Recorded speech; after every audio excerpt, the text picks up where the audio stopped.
Good evening, ladies and gentlemen. No subject in recent years has so captured the headlines of the press, nor the attention of the people of this country, indeed perhaps of the entire world, as the conflict over civil rights. Tonight, Community Dialogue focuses attention on one aspect of this conflict, the August 28th March on Washington, a demonstration that has been labeled by its leaders a march for jobs and freedom, by its opponents as an attempt to intimidate the Congress even as it is debating the proposed civil rights bills. President Kennedy, who had first urged a moratorium on any mass demonstration, reversed himself at his press conference of July 17th. I think that the way that the Washington March is now developed, which is a peaceful assembly calling for a redress of grievances, the cooperation with the police, every evidence that it's going to be peaceful. They're going to the Washington Monument. They're going to express their strong views. I think that's in the great tradition. Even with support from the White House, however, members of Congress, officials of the government, private citizens, even some Negro leaders continue to express doubts about the timing and wisdom of the August 28th march. Senator George Aiken, Republican of Vermont, and Undersecretary of Commerce Franklin D. Roosevelt, Jr. are among these. Demonstrations are kept within bounds. It probably won't affect the ultimate outcome in the Congress. If, however, they organize an enormous march on Washington, as I heard mentioned a few days ago, that in itself could destroy any possibility of improving the legislation which we now have on the books. But I would say that this march, in my own personal view, is not necessary, and it may actually tend to inflame a situation which already is one in which emotions are running high. Here to discuss, examine, and analyze the plans and prospects for the March on Washington and its possible effect on the civil rights legislation are two of the Capitol's most respected and responsible Negro leaders. Reverend Walter E. Fauntleroy, pastor of the New Bethel Baptist Church, is chairman of the Washington Coordinating Committee for the August 28th demonstration. He is also a representative of the Southern Christian Leadership Conference, the group headed nationally by Reverend Martin Luther King. The Washington Urban League, a national social service planning agency, and an acknowledged expert in the field of industrial race relations and community development, we have the benefit of hearing from Mr. Sterling Tucker. To interrogate our guests are two well-known Washington reporters who've covered the civil rights story locally and elsewhere and who have seen mass demonstrations in action. Miss Susanna McBee of the Washington Post and Mr. Clarence Hunter of the Evening Star. Miss McBee, I suggest that you begin the questioning. Mr. Fauntleroy, I'd like to ask several questions which a lot of people are raising. First, why have a march on Washington at all? Why do you, at this most sensitive time, take a chance on antagonizing Congress? What is the philosophy behind the march? What do you think it will accomplish? In short, what effect, if any, would it have on legislation? Mm-hmm. The stated purpose of the march is to arouse the conscience of America to the need for effective civil rights legislation and to call the attention of the American citizenry to the economic plight of minority groups in this country. In order to effectively get this legislation through the Congress, we are employing a traditional means by which American citizens have indicated to their congressmen their desires with respect to pending legislation. For this reason, there will be coming to Washington tens of thousands, we hope, of citizens from their congressional districts to impress their congressmen with the sentiment of their people back home, which is that there is needed effective legislation in the field of civil rights and to correct the difficulties in the economic sphere. President Kennedy has said that he considers this demonstration as a peaceful assembly calling for a redress of grievances. Now, why do the sponsors insist upon calling it a march on Washington? Well, that's, in my judgment, just a matter of semantics. It is indeed, and has always been planned as such, a demonstration in the best tradition of the First Amendment provisions, which provide for peaceful assembly of citizens to petition the government for redress of grievances. And the terms themselves, in my judgment, seem to be of relative unimportance. Well, I noticed you said one thing. You mentioned the figure of 50,000 regarding the number of demonstrators here. Would you consider the demonstration a failure if you don't get at least 50,000? I think the demonstration would be a failure if there were a lack of enthusiasm for it, if there was a lack of response by congressmen to it or the administration to it, and if there were a lack of cordial reception by the Washington community to them. I think that if there were 50,000 or less who came, it would be because of some reason that we can't foresee now. But I'm almost... But at the same time, I personally, as one of the representatives of one of the organizations who's co-sponsoring this, does not see the effectiveness of this activity in the numbers, but I would expect that there will be more than 50,000 people who will be here. But you would consider it a failure if there are fewer than 50,000? No, I would not. I think a lot of people would, but I would expect that there will be 50,000. But I think it could be a failure with 200,000 were certain circumstances to prevail. Were there incidents which developed which were not controlled properly? Were there a lack of response, as I say, a positive response on the part of those senators and representatives who meet with delegations or who may fail to meet with them? Were there a lack of hospitable reception by the Washington community? I think these are the things which will determine more than the numbers whether or not this is successful. Reverend Fontroy, Mr. Tucker mentioned incidents. What steps are the sponsors of the march taking to prevent any incidents? Well, we have taken a number of steps. Of course, we have met with the officials in the District of Columbia who are charged with responsibility of maintaining order, the Metropolitan Police Department, the Park Police, and we've consulted with a number of agencies in the District of Columbia.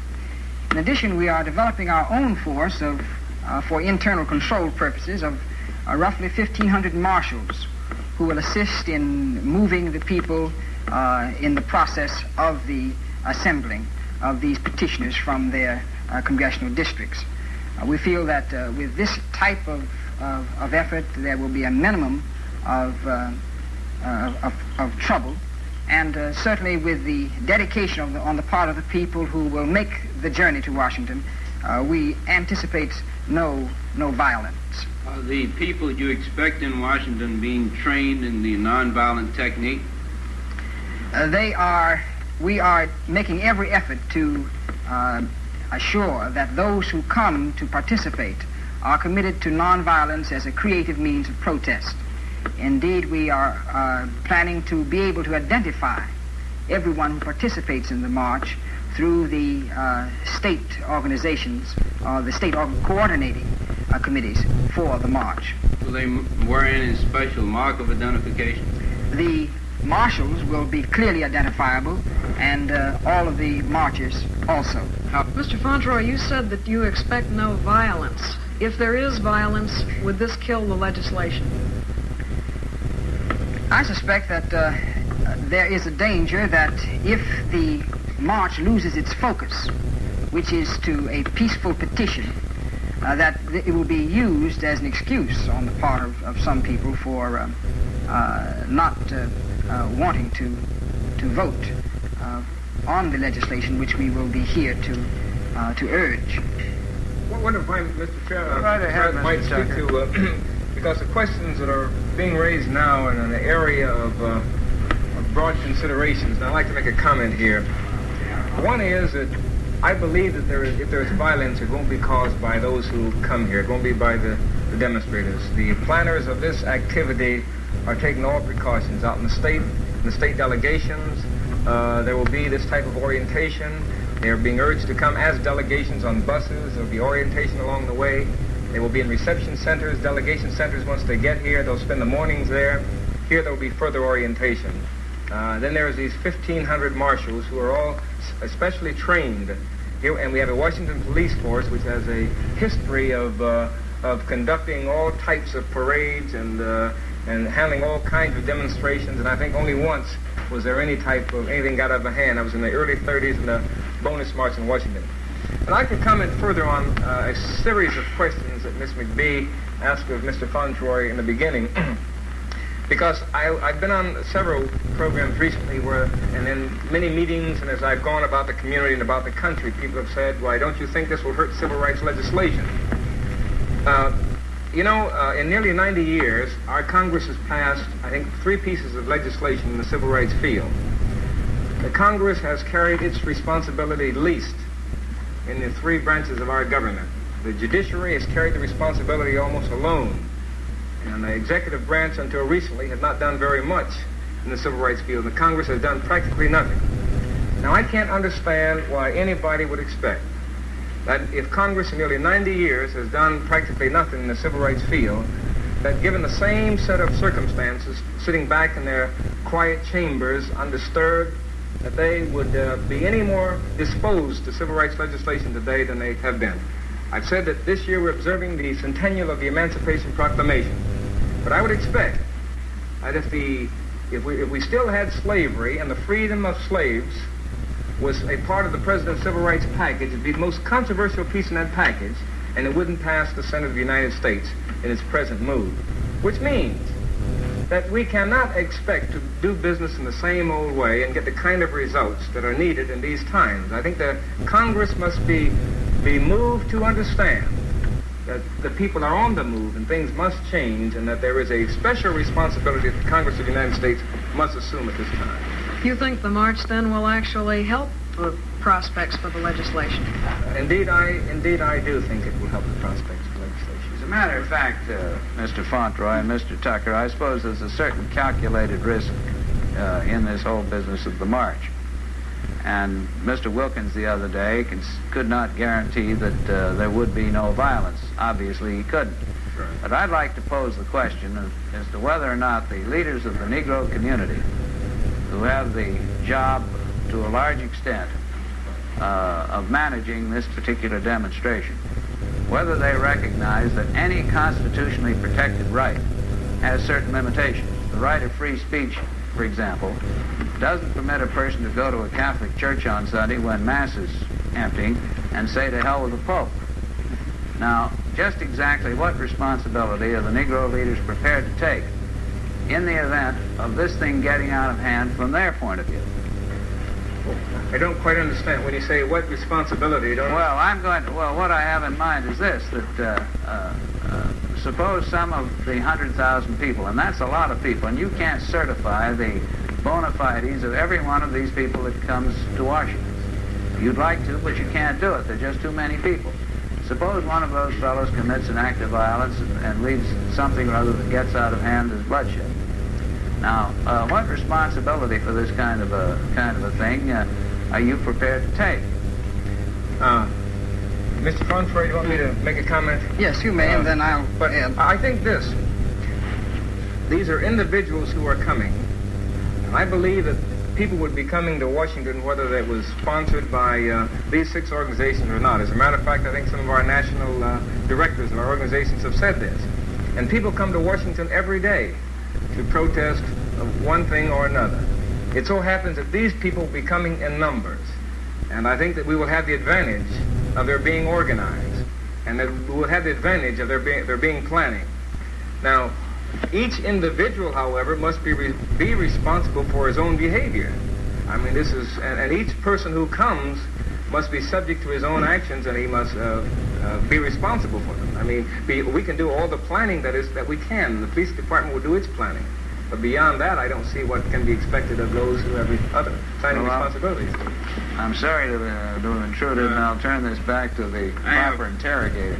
Some people in the community, and some Negroes, are against this march, but they are afraid to say publicly that they don't favor it because they are afraid that they will be attacked as Uncle Toms, or that they will be accused of advocating a gradual process of achieving civil rights.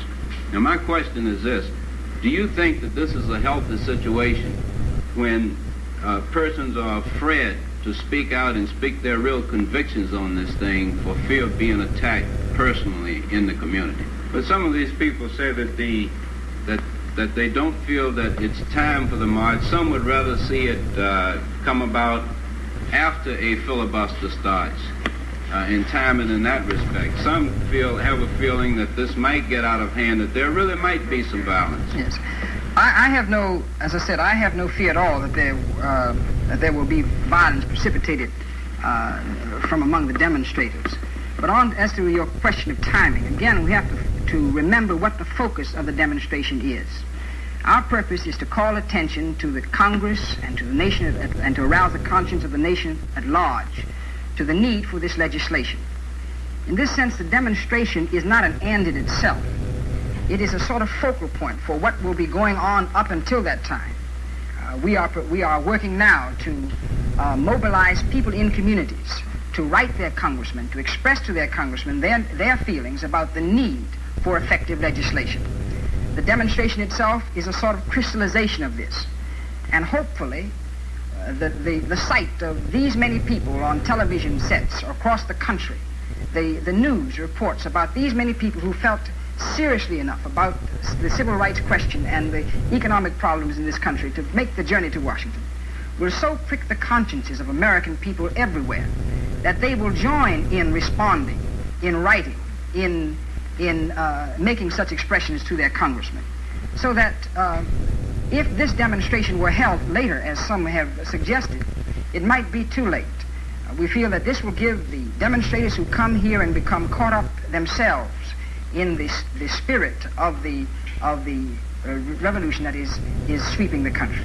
They will go back to their communities and urge more of their citizens to become vocal to their congressmen with respect to this. And against this background, when September and October and the crucial decisions are made, the congressmen may make those decisions. I'd like to... you look like you have a question for Mr. Tucker. Well, I do, and maybe he can say what he wants to say in response to this. I just want to get back to another point which Clarence raised, and that is there have been reports that the Urban League and the NAACP came in to the sponsorship of the march reluctly. And I realize you cannot... Briefly, Mr. Tucker? Well, I think that according to some of the original pronouncements of the shape of the march, the Urban League and the NAACP did feel they did not want to be a part. There were suggestions there be a march on the Capitol. The Urban League and the NAACP opposed this. But the Urban League, when it was a march on Washington rather than on the Capitol, then both the Urban League and the NAACP felt that this was a type of march they can participate in. The Urban League is restricting its participation, however, from lobbying because of the tax-exempt nature of our organization. Reverend Fontroy, who's going to finance this march? Who pays the freight to bring these people to Washington? Do you do it, or who does it? Of course, individuals coming to Washington are asked to pay their own fare. Of course, the march machinery will bear none of the expenses of bringing people here. The expenses of preparing the march and mobilizing the people are being borne by these 6 groups, together with a large number of people and organizations across the country who feel very keenly and sensitively about the question of civil rights and the economic problems which confront our country. Mr. Tucker, I understand your task in this march is to find location centers for the various state delegations to gather when they arrive in Washington. Yes. What success are you having in this? And I've heard a report that the New York delegation has attempted to get the Armory, and it has been unsuccessful in that effort. Do you have any comment on that? Or is any truth to that report? Mr. Fontroy may have more information on that particular matter than I. We have not worked with attempting to get the Armory. We are getting other centers, principally churches.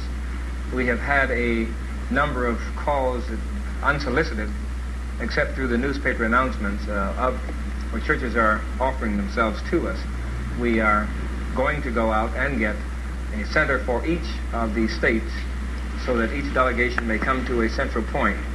And we anticipate no difficulty here at all. Now, these are assembly points prior to the demonstration. That is correct. What is the time of the demonstration, and when will it end? And I've heard some reference to the fact that people are supposed to leave town by 6 o'clock or some such time. Is that correct?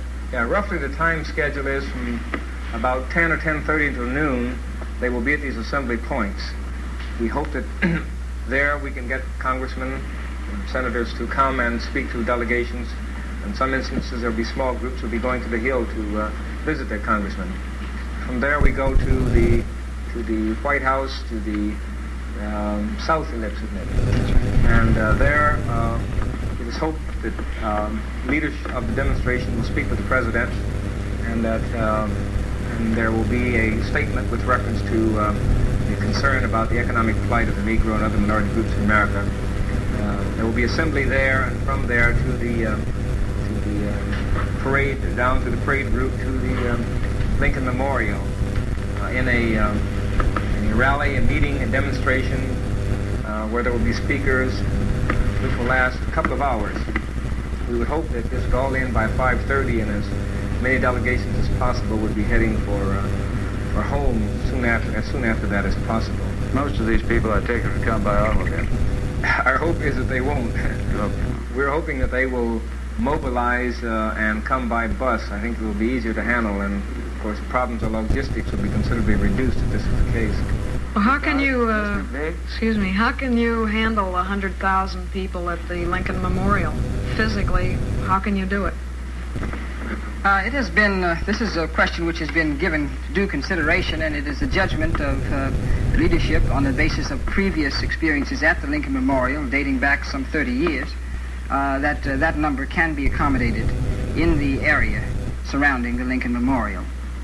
Fontroy, do you find any great enthusiasm among Washington residents for this march? I think if we take the gauge of the calls which come to all of our offices, the offices of each of the major groups which are sponsoring the march, that there's considerable interest, not only here but across the country, and not only among Negroes, but among a great many white people in this country who are with their Negro brothers. How many marchers do you think will come from the district? How many persons in the district do you think will march on August 28th? That is a very difficult question to answer, and I just can give you no estimate. Actually, no organization has started here yet for the march. I think those of us who are working with the planning have been concentrating on the national plans up to this point. But soon we do have to get into the organization of the district for the march itself, too. When does that begin? Well, we would hope that in the next week or two that we will have shaped up the details of national planning to the point so that we can start mobilizing locally here. But there are many requests coming into our office and all of us by people who are saying, how can we get into the march? I'm sorry, ladies and gentlemen, but our time has run out. Now, whether or not the August 28th march accomplishes its purpose of dramatizing the issue of equal rights for all citizens of the United States is a question which can only be answered on August 28th when an estimated 100,000 people assemble in the nation's capital. Perhaps the ultimate answer rests not only with the demonstrators, but with you, the people of Washington, who have the dual role of observers and hosts to your fellow citizens from all parts of the country. We hope community dialogue has put into focus some of the issues of this complex problem. Thank you very much for listening, and good night. One.